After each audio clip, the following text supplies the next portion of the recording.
पहला प्रश्न है यहां पर हमारा, निम्नलिखित को सुमेलित करके सही विकल्प चुनिए। तो एक तरफ दोस्तों यहां पर स्थान दिए हुए हैं और एक तरफ स्थान दिया हुआ है कि कहां स्थित है। तो कोई ना कोई दोस्तों आप जरूर से इसमें से जानते होंगे। जड़ी बूटी शोध एवं विकास संस्थान, वन अनुसंधान संस्थान, उच्च स्तरीय पौध शोध संस्थान और जीबी पंत हिमालय पर्यावरणीय एवं विकास संस्थान। तो कोई ना कोई दोस्तों आपको जरूर से पता होगा। तो जीबी पंत हिमालय पर्यावरणीय एवं विकास संस्थान दोस्तों कहां पर है? अल्मोड़ा में। 2 का जाएगा सी।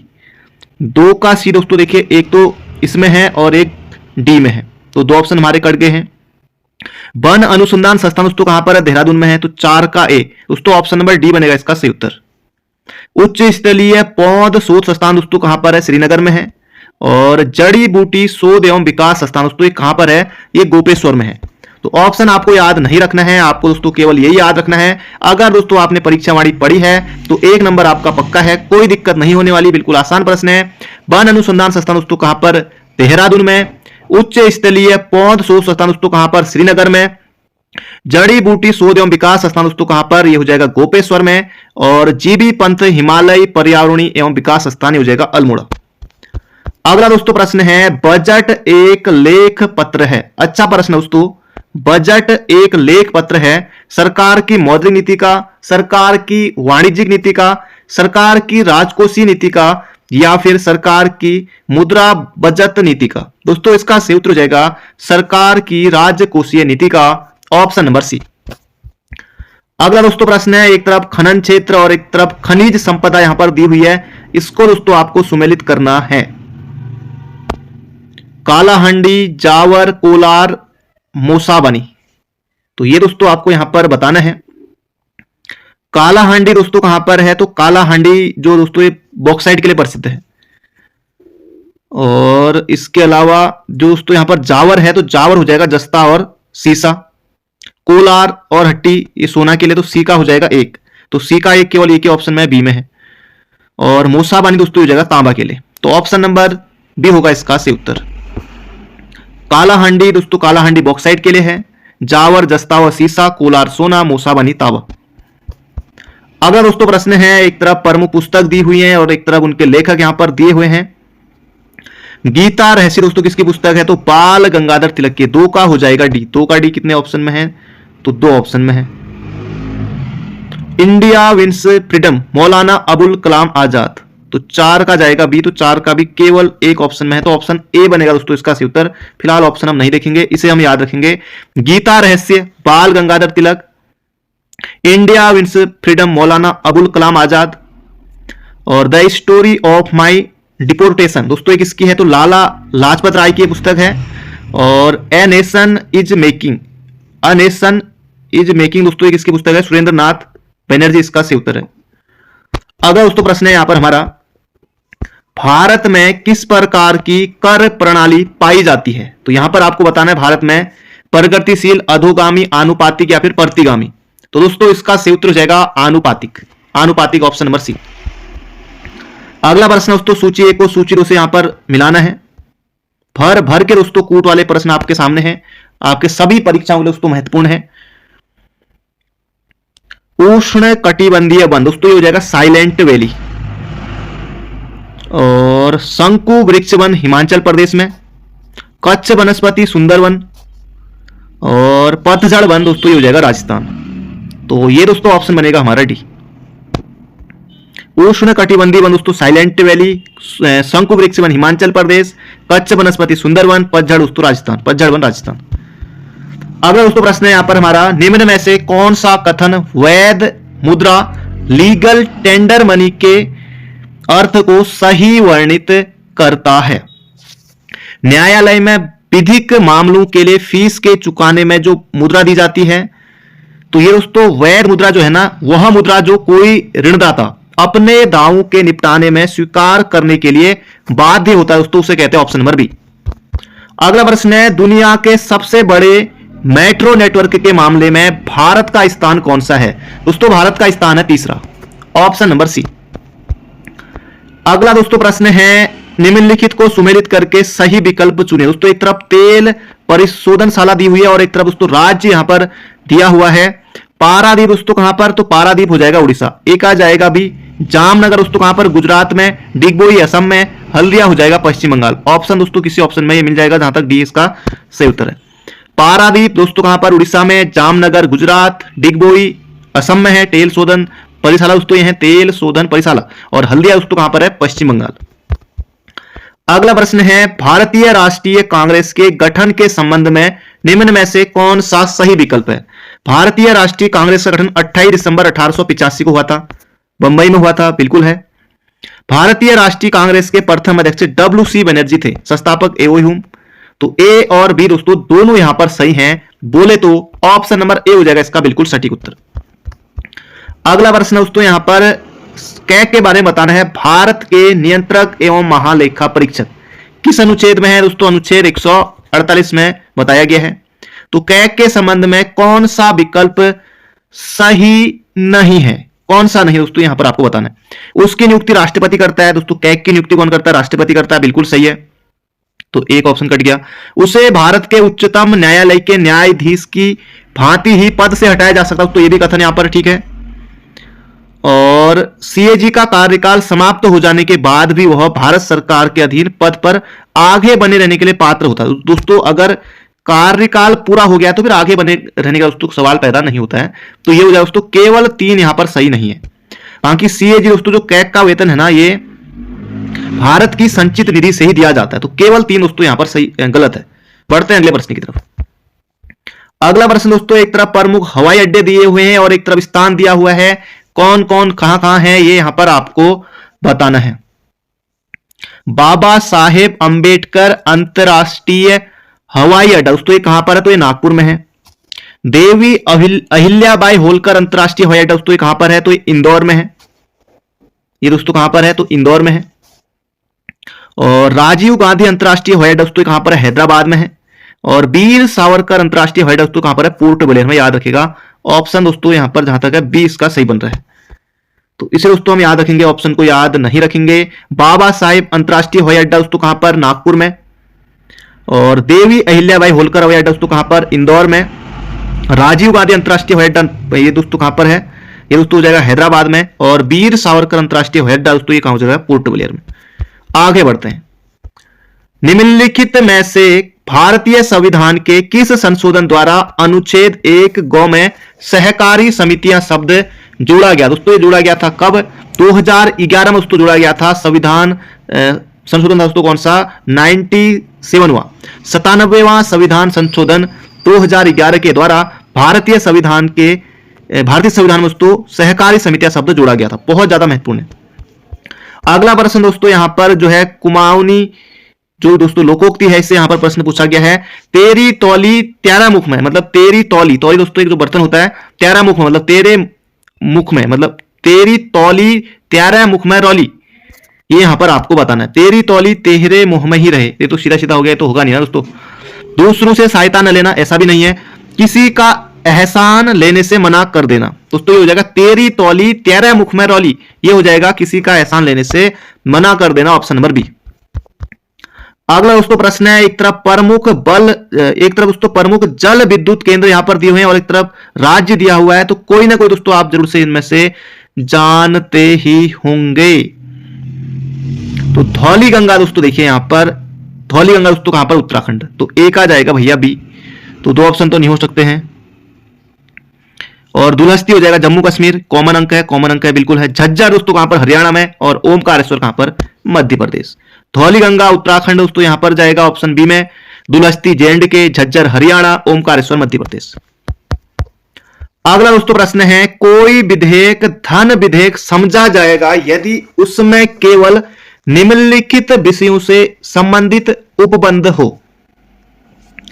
किसी कर का अधिरोपण, परिवर्तन या विनियमन, ये भी ठीक है। सरकार द्वारा धन उधार लेने का विनियमन। और भारत की संचित निधि या आकस्मिकता निधि की अभिरक्षा। दोस्तों ये तीनों यहां पर सही हैं, 1 2 3 इसका सही उत्तर ऑप्शन नंबर सी होगा इसका सही उत्तर। बाकी जुर्माने के अधिरोपण का अथवा अनुगिप्तियों के लिए फीसों का कई सेवाओं के लिए फीसों की मांग का उपबंध दोस्तों यहां पर गलत है, ऑप्शन नंबर ये दोस्तों गलत हो जाएगा, 4 नहीं आएगा, केवल 1 2 3 यहाँ पर सही है। जबरदस्त दोस्तों प्रश्न है, किसी एग्जाम में पूछा गया था, सीधे सीधे दोस्तों यहाँ पर प्रश्न लिया। अगला प्रश्न दोस्तों देखिए, फिर यहाँ पर एक लोकोक्ति आ गई है, फाटी घाघोर रेशमो नाड़। फटा घाघरा रेशम का नाड़ा होना, तो ये तो दोस्तों सीधा सीधा इसका अर्थ हो गया है ना, अवसरवादी नहीं, बेमेल संयोग होना। तो जगह बेमेल संयोग होना यानी कि फटा घाघरा रेशम का नाड़ा होना यानी कि बेमेल संयोग होना, ऑप्शन नंबर सी। अगला दोस्तों प्रश्न है, नंदा राजजात यात्रा के संबंध में निम्न में से कौन सा विकल्प सही है, ये यहां पर आपको बताना है। उत्तराखंड की यह यात्रा गढ़वाल और कुमाऊं की सांस्कृतिक एकता का प्रतीक है, बिल्कुल है दोस्तों, इसमें कोई शक ही नहीं। इसमें चमोली के कासुआ गांव के पास स्थित नौटी के नंदा देवी मंदिर से होमकुंड तक दोस्तों यात्रा, कहां तक दोस्तों, कासुआ गांव से लेकर कहां तक, होमकुंड तक 280 किलोमीटर की यात्रा है और 19-20 दिन में पूरी की जाती है, बिल्कुल सही है, कोई दिक्कत नहीं है। यह 12 वर्षों में आयोजित की जाती है, बिल्कुल सही। 1 2 3 तो यहां पर सही है। 10वां पड़ाव दोस्तों यहां पर सीला समुद्र नहीं है, 10वां पड़ाव दोस्तों कौन सा है, नंद केसरी है, 16वां पड़ाव है सीला समुद्र। तो दोस्तों इसका सही उत्तर हो जाएगा केवल 1 2 3 यहां पर सही है। बढ़ते हैं अगले प्रश्न की तरफ। अगला प्रश्न दोस्तों एक और धांसू प्रश्न यहां पर कथन और कारण वाला है। कथन है, 19वीं सदी के सामाजिक धार्मिक आंदोलनों के कारण भारत का आधुनिकीकरण हुआ, दोस्तों बिल्कुल सही है। और कारण देख लेते हैं, सामाजिक धार्मिक आंदोलनों के मूल्य में बुद्धिवाद, वैज्ञानिक दृष्टिकोण एवं अन्य ऐसे विचार थे जो आधुनिकता के आधार माने जाते हैं। ए और आर दोनों सही हैं, आर ए का सही स्पष्टीकरण है, ऑप्शन नंबर ए। अगला दोस्तों प्रश्न है, निम्न में से कौन सा मुद्रास्फीति से सर्वाधिक लाभ पाता है, कौन सा दोस्तों पाता है, साहूकार, ऋणी, राजकीय पेंशनर या फिर बचत खाता अकाउंट रखने वाला। दोस्तों इसका सही उत्तर हो जाएगा बचत खाता अकाउंट रखने वाला, ऑप्शन नंबर बी।